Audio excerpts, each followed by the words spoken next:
Bismillahirrahmanirrahim. Assalamualaikum warahmatullahi wabarakatuh. Pemirsa yang dirahmati Allah, marilah kita simak ceramah dari Ustadz Dasat Tatif dengan tema rahasia bahagia itu ada 4. Sebelumnya marilah kita bersolawat terlebih dahulu. Allahumma sholli ala Sayyidina Muhammad wa ala ali Sayyidina Muhammad. Selamat menyaksikan. Salah satu doa yang selalu kita idam-idamkan, bahkan kita hafal sejak kita kecil, doa safu jagat. Rabbana atina fid dunya hasanah wa fil akhirati hasanah wa qina adzabannar. Kita minta kepada Allah keselamatan di dunia dan keselamatan di akhirat. Kita ingin di dunia ini bahagia dan di akhirat pun kita bahagia. Sayang seribu sayang, kita kadangkala salah menafsirkan soal bahagia dan selamat.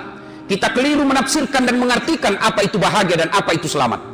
Kita menganggap bahwa bahagia itu banyak duitnya, tapi ternyata berapa banyak orang banyak duitnya akhirnya berujung dalam penjara karena dia cari duit salah. Ada orang menganggap bahwa dengan tinggi jabatan maka kita akan bahagia. Kalau hanya dengan jabatan kita bahagia, maka berapa banyak orang Indonesia yang hanya bisa bahagia karena terbatas pejabat. Dan jabatan itu akan hilang seiring dengan perjalanan waktu. Ada orang menganggap bahwa bahagia itu populer, terkenal di mana-mana. Justru berapa banyak orang tersiksa karena dia populer, kemana-mana tidak bisa bahagia karena diikuti orang banyak. Nah kalau begitu, sesungguhnya siapa orang bahagia itu? Siapa orang selamat? Menurut para ulama, ketika menafsirkan fid dunya hasanah, keselamatan di dunia itu minimal ada 4 kriteria yang harus kita miliki agar kita bisa selamat dan bahagia di dunia. Yang pertama, orang bahagia dan selamat di dunia itu memiliki istri atau suami atau pasangan yang beragama dengan baik.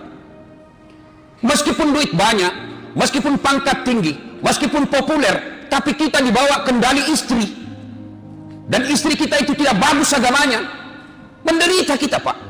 Berapa banyak orang tinggi pangkatnya, banyak duitnya, tapi istrinya, dia bilang orang yang kasar, sakang. Baru 5 menit keluar menelpon, di mana kau? Lagi enak kita ngopi, kau pulang kau cepat sekarang ini. Banyak duitnya, tapi kalau punya pasangan yang tidak bagus agamanya, tidak takut kepada Allah istrinya, maka tidak akan mendapat kebahagiaan. Maka adik-adik sekalian yang belum punya pasangan, silahkan cari wanita yang cantik, tapi jangan kau jadikan patokan kenapa cantik itu khayali. Apalagi zaman sekarang ada kamera 360 yang bisa menipu kalian.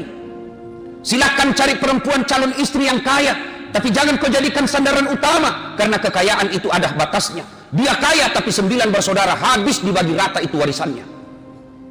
Silahkan kau cari istri dengan keturunan yang baik-baik, tapi jangan jadikan patokan utama, karena ada orang bapaknya Nabi justru anaknya jadi pengkhianat. Ada orang bapaknya pengkhianat justru anaknya menjadi Nabi Ibrahim alaihissalam.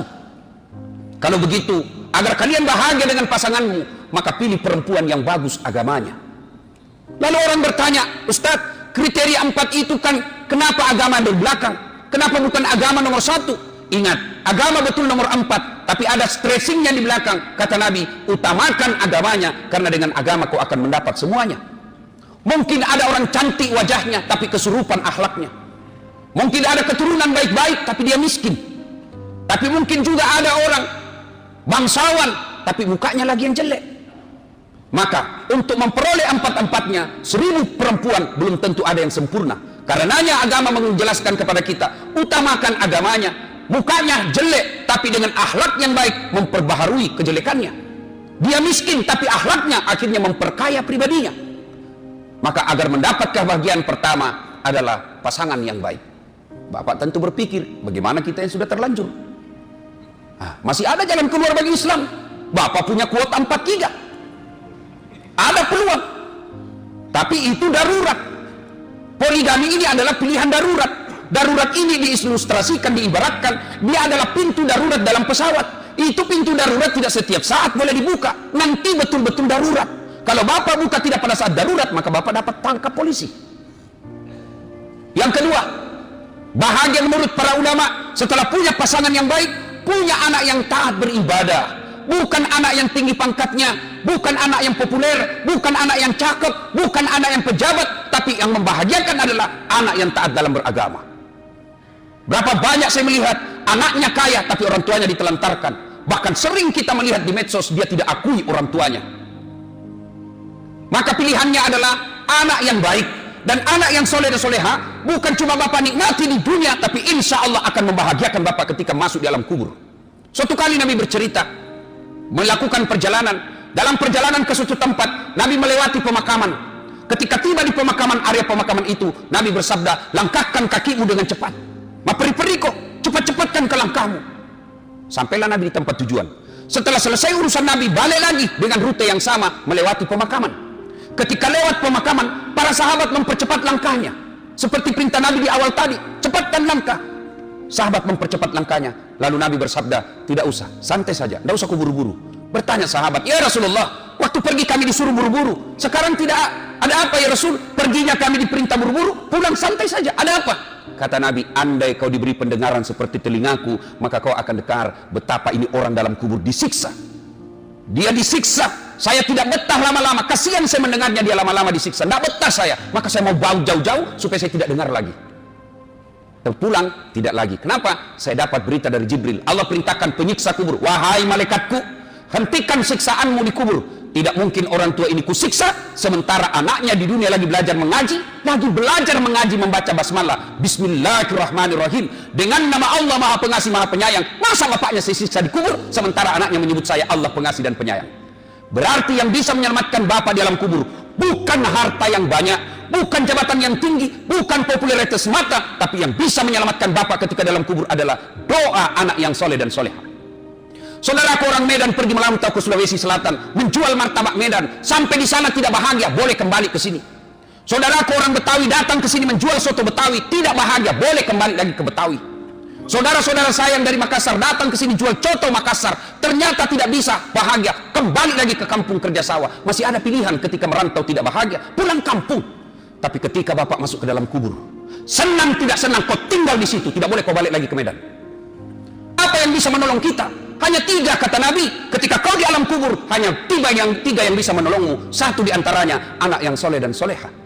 Alangkah bahagianya ketika pensiun, anaknya 4, lalu bermusyawarah anaknya. Saudara-saudara sekalian, bapak sudah berpuluh-puluh tahun mengabdi sebagai tentara, mengabdi sebagai ASN, bekerja sebagai polisi. Saatnya kita membahagiakan, sebab waktu beliau bekerja, kitalah ini yang dipikirkan. Sekarang saatnya kita pikirkan orang tua kita. 1 bulan, 1 anak, 2 juta. Bapak dapat gaji pensiun 8 juta per bulan. Ada kira-kira begitu dalam sini? Oh, yang banyak pak, kita sudah pensiun, anak sudah punya anak, punya cucu, masih minta duit sama kita. Maka kalau mau bahagia, didik anak yang soleh dan soleha. Yang ketiga, kata Nabi, kata para ulama, kalau kalian mau bahagia, setelah punya pasangan yang baik, anak yang soleh dan soleha, yang ketiga punya harta yang berkah. Bukan harta yang banyak, yang berkah. Mana yang berkah? Prakteknya dalam kehidupan sehari-hari, gajinya nggak seberapa, tapi setiap ada pembangunan masjid, ada namanya yang nyumbang semen di situ meskipun 1 sak. Setiap ada pembangunan rumah-rumah ibadah, ada di situ berpartisipasi meskipun cuma barangkali 200.000, itu yang disebut hartanya berkah. Ada orang duitnya puluhan juta, bahkan sampai ratusan juta, bahkan miliaran, tapi sampai detik ini tidak pernah ke tanah suci bertemu dengan Allah di Baitullah dan menziarahi makam Rasulullah Muhammad SAW. Kalian merugi cari duit. Ada orang cari harta dari pagi sampai malam, menghalalkan segala cara, dia tinggalkan sholat subuh, lepas sholat duhurnya, hilang sholat asarnya, pergi sholat isanya, tidur pun tidak sempat menunaikan ibadah semata-mata kepada Allah dalam sehari. Setengah mati cari duit. Begitu dia lapar, dia beli nasi. Sayangnya setelah ada nasinya dia buang, bungkusnya dia makan. Itulah orang yang setengah mati cari nafkah, tapi dia melupakan kewajibannya kepada Allah Subhanahu wa Ta'ala. Apa bukan orang beleng-beleng itu pak? Dia cari makan, begitu dia lapar, dia pergi beli pak, pergi beli nasi. Sayangnya setelah ada nasinya dia buang, bungkusnya dia makan. Inilah orang yang setengah mati cari nafkah, setengah mati cari uang, dia tinggalkan ibadah. Termasuk mereka yang selalu sholat Jumatnya terlambat. Coba hafal itu mukanya selalu terlambat sholat Jumat. Itu juga itu minggu lalu, itu juga pekan depan. Dan tandai muka mereka, dia paling terlambat datang, paling cepat pulang. Coba lihat nanti itu. Paling terlambat datang, paling cepat pulang. Begitu orang khutbah dia tidur. Mau masuk surga, nenek mau punya surga. Na'udzubillah min zalik. Yang keempat, jika ingin bahagia kata para ulama, adalah punya sahabat yang baik. Sahabat ini sangat menentukan keimanan kita. Kalian kalau mau bahagia, bersahabat dengan orang-orang soleh. Siapa orang-orang soleh itu? Yang dekat dengan masjid. Siapa orang-orang soleh itu? Ya ulama. Mau bahagia, dekat dengan ulama, dekat ahli agama, dan orang yang dekat dengan agama. Bersahabatnya bukan karena kepentingan politik, bukan karena kepentingan semata dunia, tapi bersahabatnya bertemu dan berpisah karena Allah. Tapi sayang, kita lebih cium tangan sama bupati yang baru saja tanda tangan korupsi daripada sama ulama. Kita lebih senang sama ketua DPR yang banyak bohongnya daripada ulama. Ulama kita bully hanya karena tidak setuju dengan pendapat kita. Ketika dakwah menyakiti kita, ulama berpidato amar ma'ruf nahi munkar, malah kita musuhi. Maka jangan heran, duit banyak, istri cantik, jabatan tinggi, anak 9, tapi kok tidak bisa bahagia. Nanti dia bisa tidur kalau minum obat tidur. Di dalam mobilnya yang harga miliaran, baru 2 menit sudah sengsara. Hati-hati, kiri-kiri, mati kita. Tidak akan kau temukan kebahagiaan apabila bahagia itu tidak kau dasari atas pendapat dan ilmu-ilmu para ulama. Semoga Allah Subhanahu wa taala memberikan kemampuan kepada kita untuk memperoleh 4 ini sehingga kita betul-betul meraih keselamatan di dunia dan insya Allah keselamatan di akhirat. Semoga ada manfaat, lebih dan kurangnya mohon dimaafkan. Nun wal kalam misturun billahi fi sabilil haq. Barakallahu li wa lakum wa izzazil mu'minin. Innahu huwal ghafurur rahim.